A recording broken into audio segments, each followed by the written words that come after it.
Welcome back to Fat Drunk Shady V. Drunken Warpig. Hey, thanks for stopping on by. We're going to do a real quick, our top 5 scariest movies to watch on Halloween. Scare your tits off, dude. Because we're doing a little bonus Halloween episode. Freak you out! Coming up next! On this show!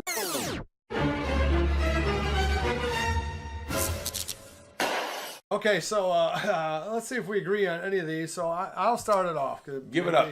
I will say these are movies that are legitimately scary. They're scary. And that may very well I would watch on Halloween or like at a Halloween party. Creep you out. Watch number 5 is the original 1953 War of the Worlds. Interesting choice. I like the choice because I like that film. Because I like the idea of this aliens land and lay waste. Yeah, they don't even try to communicate with you. They're just like, time to win. Yeah, that's part of why that movie is so great. And if you haven't seen it in a while, give it a chance. Of course, it's dated because it is now 70 years old. Right. Our society has radically changed in many ways since that movie came out. You'll want that society back. Probably. But anyway, the original War of the Worlds. The thing that is great about it is how relentless it is, how good the acting is. The special effects are still pretty damn good. I mean, arguably the best of the 50s, even better than Forbidden Planet. I mean, it is yes, at least right up there with Forbidden Planet. Yeah, it's different. It's different, isn't it? Well, because they have to do all this more action and stuff. Right. Yeah, whereas Forbidden Planet happens mostly in... It's a lot of static matchups. Yeah, and animation. Anyway. So that's your number 5. And it's only like 85 minutes long. It clips along, dude. Yeah, I like that. Straight rocket. It's a straight rocket from meteor to you are fucked. I mean, you are super fucked. There's no stopping them. Independence Day has a little bit of that. The remake of War of the Worlds by Spielberg has a little bit of it. But the reality is that original is so intense. I mean, by the end, it's apocalyptic. Dude. Everyone on Earth is about to be gone, right, and a lot of them already are. You're counting on miracles now. Like hopefully, and then like literally 60 seconds back in the movie, and God saves you. And God saves you. Right. Let me help you out there. Right. And I'll tell you it's a great movie. If you want like something that you could watch and not be bored out of your mind and show kids, like if you're having and that's so if you're having a big party true. and like kids are gonna watch the first movie then go to bed or whatever, it's a fine movie like that. And I feel like I've had a Halloween unless I have seen War of the Worlds. War of the Worlds. Terrify the World. So that's great. My number 5, the 1978 Invasion of the Body Snatchers, because look. Most of the time... We'll just have that be number 4. Let's do you want to do it that way? Yeah. That's fine. Okay. Let me do it.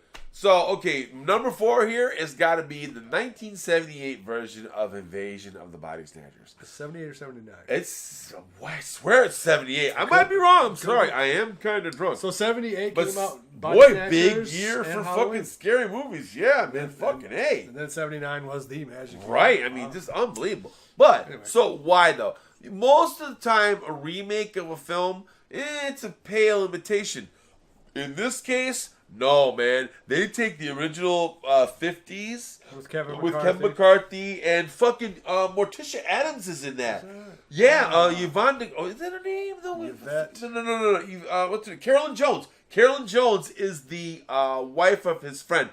What's her name?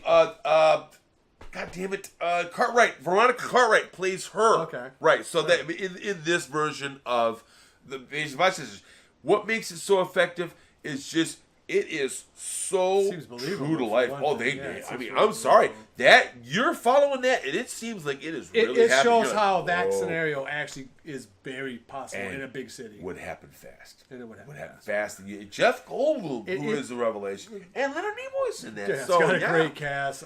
Great cast. It's directed by Philip Kaufman, who would go and do the right stuff. That's correct. Yeah, absolutely. And that Invasion of the Body Snatchers, as you say, very real and very scary because it goes to shit. I mean, it just goes to shit. And then, of course, the iconic. Ain't Anytime you have Nimoy and Goldblum going at it, whoa, you've never agreed with him on anything, David. I'm fucking A, right? David There are Kibner. some, David Kibner. No, it's dated as fuck. In a way, it's so what? But so what? It's almost as dated as the '50s version, which is how dated. I mean, but it doesn't. It kind of doesn't good. Matter because they really nail it. So that's my number 4. But give me your number 3, pal. What do you got?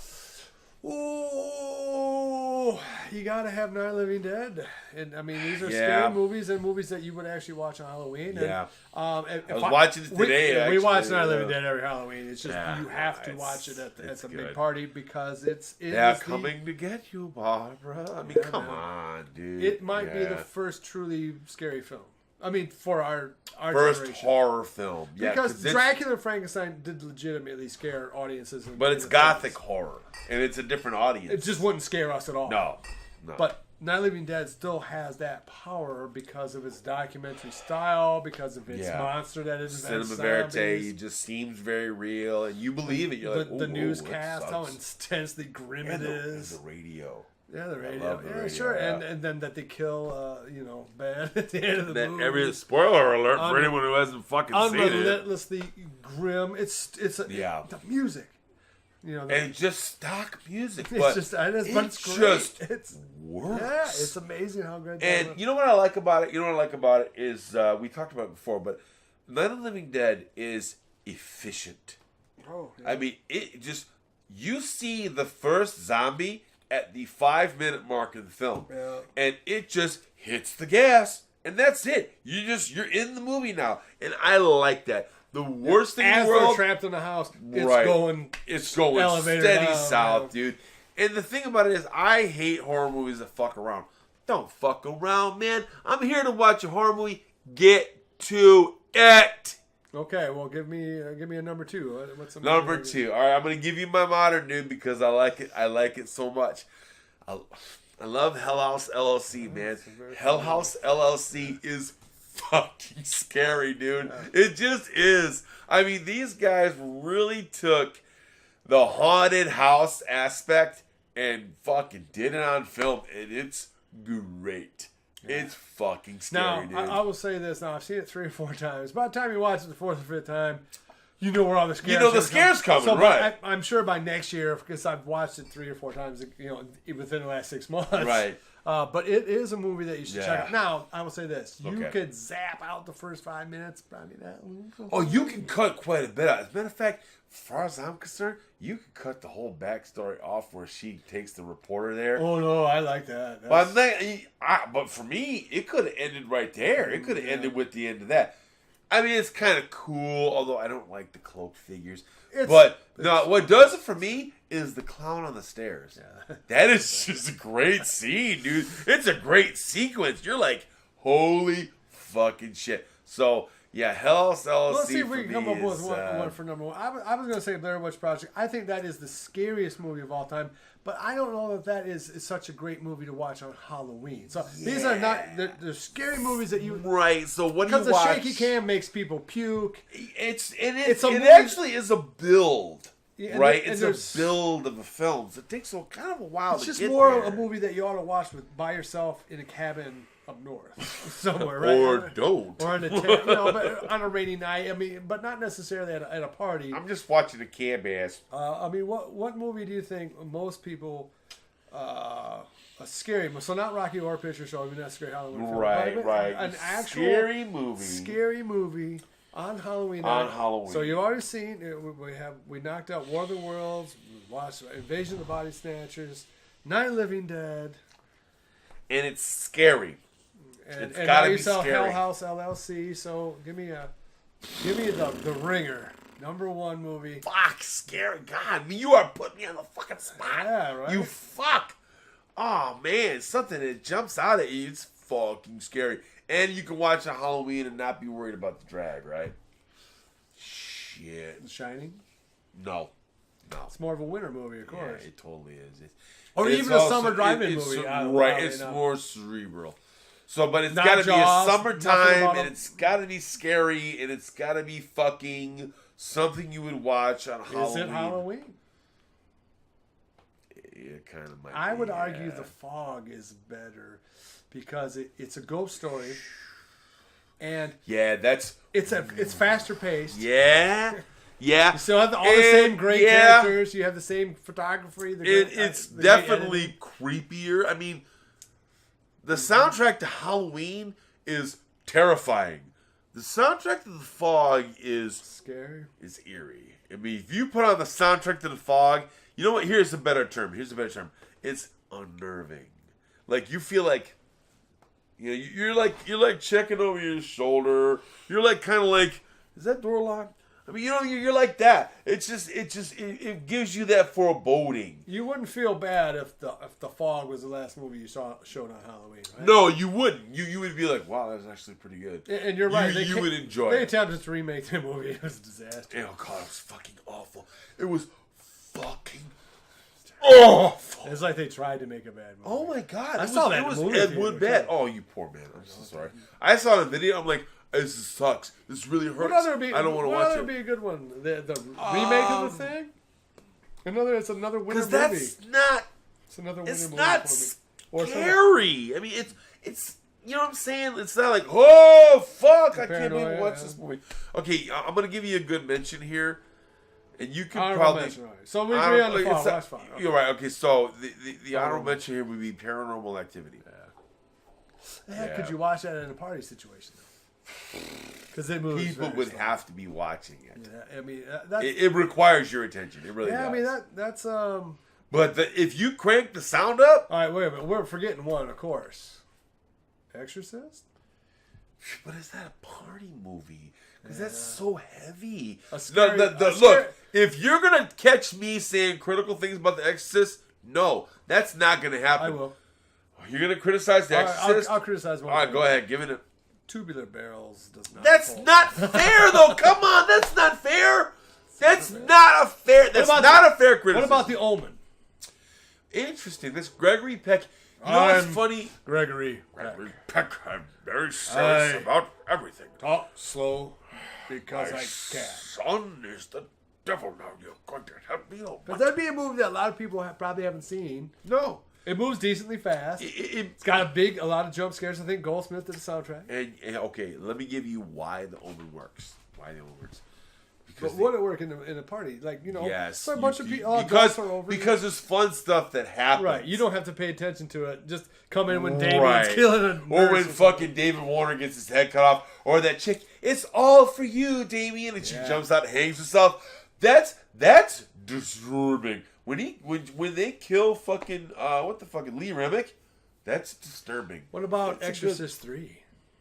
So you gotta kind of have to pay attention to it, but there is a story in that movie that is when the fucking lady comes out of the hallway, that's pretty good, dude. But that's fantastic. And look, I like George C. Scott as Lieutenant Kinderman. You know what's interesting though? And watch me be sacrilegious. He's not as good as Lee J. Cobb. Lee J. Cobb as Lieutenant Kinderman. Oh, yeah. That's fantastic.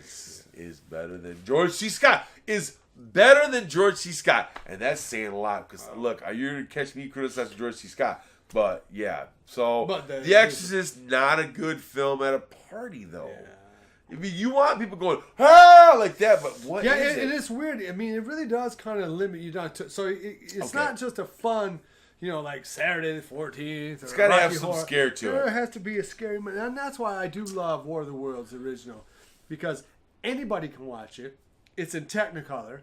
It's loud, fast, violent, scary, short. Yeah. It is set on Halloween. It is connected, of course, to Orson Welles' legendary broadcast. The radio broadcast, right? It has at least some similarities to that. And so there's this weird synergy to it. There is a good remake by Spielberg, of course. There's just a lot. I'll tell you a movie that'd be good to watch on Halloween, and that's Halloween 3. The Season of the Witch with Tom Atkins. Yeah, and Dan O'Harely? Yeah. You say it like that? O'Harely? Who said? You really don't it's the best trick of all. Right. A trick of the children. No, joke. He uses the word joke. I do love a good joke. The hills ran red with blood of children. Fuck you believe it? You believe he is a fucking. That's a fun movie that you don't have to pay a lot of attention to. You know what else is a fun movie? And this is what I thought of. Okay, Creep Show. Yeah. Creepshow, because there are some legit scares in Creepshow, but it's fun enough where you can be walking by and you just turn your head and you see fucking Ted Danson. We want you to come to the shore. We dug a hole. Oh, that whole shit. I mean, with Leslie Nielsen as the fucking effective villain. It's been so long since I've seen it. I don't know. Well, that was something to tide you over, where he buries them up to their fucking necks. I forgot. Right. It's all EC Comics. But that's why Creepshow would actually be fun. And I'm kind of kicking around, putting it on at my daughter's party. But because it's every time you look at the screen, something horrible's happening. We forgot the winner, man. Oh, shit. This is shame on us. This is totally shame on us. I'm sorry. And this is it. This is our number one. Fuck the fog. All right. Fuck the fog. I mean, the fog should maybe the fog should replace Invasion of the Body Snatchers. Okay, all right, fine. I would accept that. So I think, War of the Worlds, the Fog, Night of the Living Dead, Hell House LLC, and Return of the Living Dead for the win. Yeah, the end. It might be the ultimate, because not only is it terrifying, it's also funny. It's also got a shitload of music. And it's short. Yeah, and you can crank it up, dude, and it doesn't drag. You can come and go as you please, and something horrible will be happening. Yeah, something. Right, it might be the ultimate. Actually, remains scary, but is a fun party movie to show on Halloween. It would be a fun party movie because the soundtrack is punkish enough and sort of fucking timeless. To the dead! Right, fucking, this is the Cramps! Oh my god, right? Fucking Grave 45 with Party Time. Do you want Party Time? Right, the great, right? Yes, fucking... Yep. TSOL and all the fucking heavy punk soundtrack. So to me, that... Okay, Return of the Living Dead. Clue Kalager. Yeah, right, there's a... Here, Frank, you braid him with the sax. Oh, God!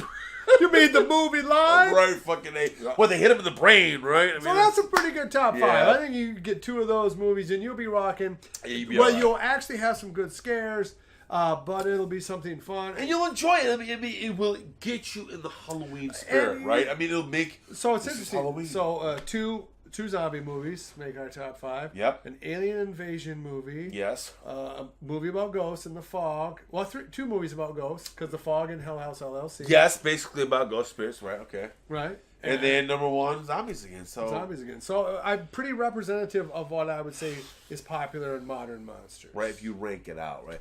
Because honestly, these days, I mean... Because aliens still remain scary to me. Mummies, werewolves, and vampires are not... scary. I'm very interested in trying to do another vampire movie. Our movie Vampireland is, and thanks for everybody who's checking it out. We're closing on 650,000. It's a lot of views for us. Sure, I'm sure YouTube paid you at least a penny for every view. Yeah, I'm just rolling in cash from YouTube. No job. Not a dime. No job. Thanks for the ads.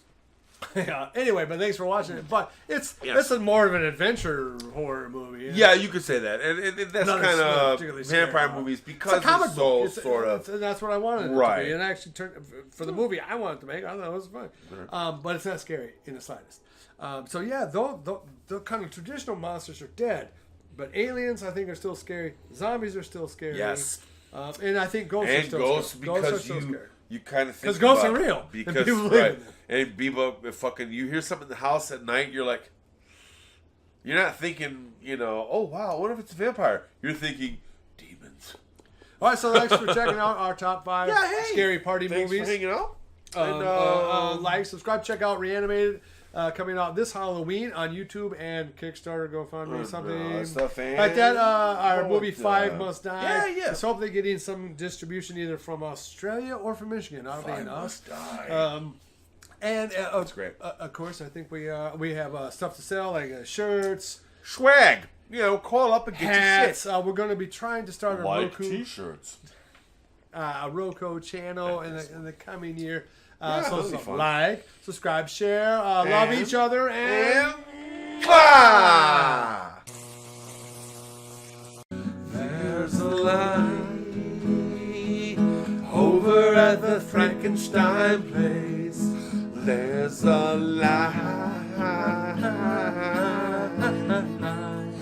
burning in the fireplace. There's a light, in the darkness of everybody's life. Be sure to visit evilgeniusentertainment.com for exclusive content, swag, casting call news, and much, much more.